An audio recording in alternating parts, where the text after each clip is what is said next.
Welcome back to my channel. আশা করি সবাই ভালো আছো। আজকের পর্বে অসাধারণ স্বাদে একটি ডিম পরোটা শেয়ার করব। আর এই ডিম পরোটা হোটেল বা রেস্টুরেন্টের স্বাদকে হার মানিয়ে দেবে। তো প্রথমে দুটো টমেটো নিয়েছি, লাল পাকা টমেটো, হালকা করে একটু ভাপিয়ে নিলাম। এরপর টমেটোগুলোকে একটু ঠান্ডা করে নেব, তারপর টমেটোগুলোকে চটকে নেব।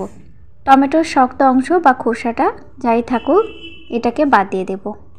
ভিডিওটি স্কিপ না করে প্লিজ দেখতে থাকো, তোমাদের ভীষণ ভালো লাগবে। আর চ্যানেলটি যে সকল বন্ধুরা এখনও সাবস্ক্রাইব করোনি তারা প্লিজ চ্যানেলটি সাবস্ক্রাইব করে দিয়ে আমার সাথে থাকবে।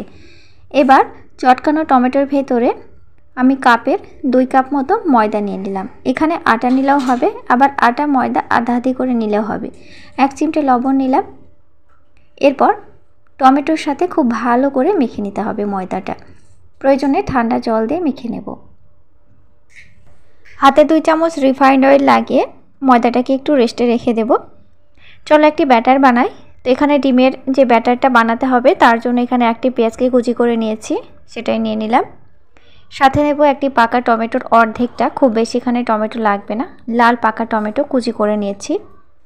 এখানে স্বাদটা বাড়ানোর জন্য একটি কাঁচা লঙ্কা নিচ্ছি। এখানে লাল লঙ্কাটাও ব্যবহার করা যাবে, তবে কাঁচা লঙ্কাটা আমি ব্যবহার করলাম। আর দিচ্ছি ধনিয়া পাতার কুচি। প্রয়োজন এখানে তোমরা আরও কিছু ভেজিটেবল অ্যাড করতে পারো, যেমন বিট, গাজর এগুলো অ্যাড করতে পারো। তো দেখো সব সবজিগুলো মিক্সড করা হয়ে গেছে। এবার আমি এর ভিতরে দিয়ে দেব ডিম। এখানে 2টো ডিম যথেষ্ট। ডিমটা দেওয়ার পরে হালকা করে একটু লবণ দিয়ে খুব ভালো করে ফেটিয়ে নেব। আজকের ডিম পরোটা সম্পূর্ণ ইউনিক। আর মাখাবেলার ঝামেলা ছাড়াই ডিম পরোটা আমি অলরেডি শেয়ার করে দিয়েছি, আমার চ্যানেলে আছে, প্রয়োজনে তোমরা দেখতে পারো। তো এবার খুব ভালো করে সবজিটা ডিমের সাথে গুলে নিতে হবে। এই ডিম পরোটা খেতে কিন্তু কোনো তরকারি লাগবে না, যে কোনো ধরনের পছন্দ মতো সস বা চাটনির সাথে কিন্তু খেতে পারবো। এটাই হলো ডিম পরোটার কিন্তু একটি মজা। তো দেখো বেশ সুন্দরভাবে গোলা হয়ে গেছে। তো চলো এবার পরোটাগুলো বানানো যায়। তো এখানে একটি বেলন চাকি নিয়েছি, এরপর আমি ছোট ছোট করে লেচি করে নিয়েছি। আজকের পরোটাগুলো একটু ছোট সাইজ হবে। একটু করে হালকা তেল লাগিয়ে নিলাম যাতে না লেগে যায়।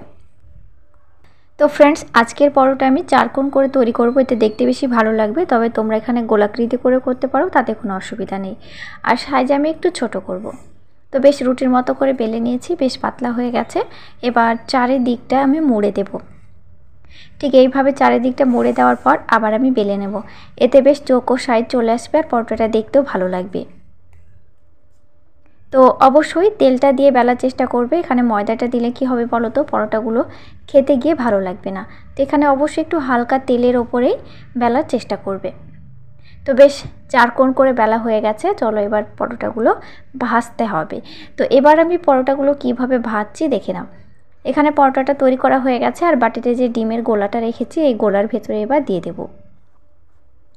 ডিমের গোলাতে রেখে প্রায় কয়েক সেকেন্ডের মতো এপিট ওপিট করে চুবিয়ে নেব।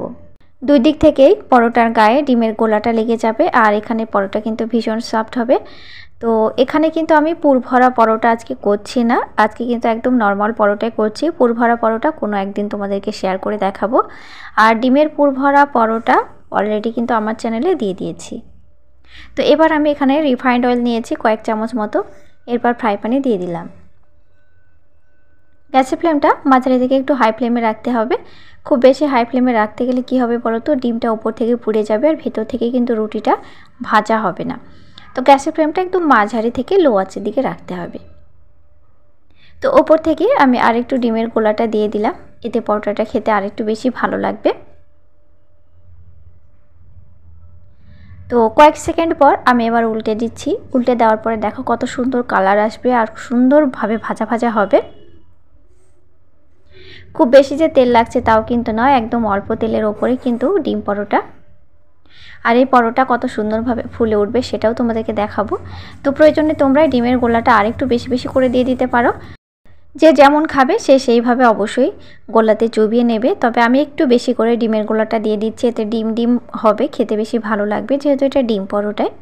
তো এপিট ওপিট করে ভেজে নিয়েছি, দেখো খাস্তা করে ভাজা হয়ে গেছে আর কত ফুলে উঠেছে দেখতে পাচ্ছ।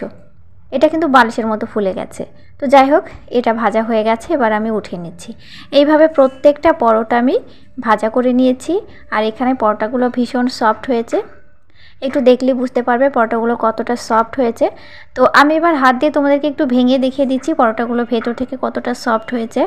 আর এই ডিম পরোটা সম্পূর্ণ ইউনিক, বাড়িতে অবশ্যই একবার বানিয়ে নিতে পারো। এই ডিম পরোটা কিন্তু আমরা যে কোনো সস বা চাটনির সাথে খেতে পারবো। এই ডিম পরোটা খেতে কোনো তরকারির প্রয়োজন হবে না। তো আশা করি আজকের ভিডিওটি ভালো লেগেছে, আর ভিডিওটি ভালো লেগে থাকলে বাড়িতে অবশ্যই একবার বানিয়ে দেখো, আর কেমন হয়েছে সেটাও আমাকে কমেন্টের মাধ্যমে জানিও। নতুন নতুন রেসিপি পেতে হলে চ্যানেলটি সাবস্ক্রাইব করে দিয়ে পাশের বেল আইকনটি অবশ্যই প্রেস করে রেখো।